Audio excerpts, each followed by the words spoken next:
Friends, আমরা তো এখানে চলে এসেছি। এটা হচ্ছে কৃষ্ণনগরে এসেছি জগদ্ধাত্রী পুজো উপলক্ষে। মণ্ডপ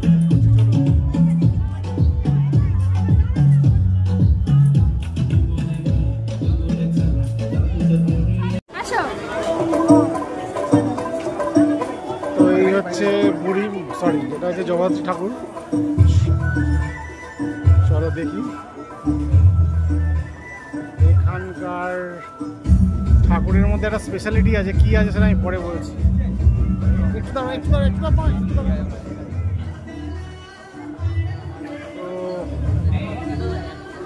তোমরা যে গয়নাটা ঠাকুরের গায়ে দেখছো, এটা কিন্তু সব সোনার গয়না, ঠিক আছে?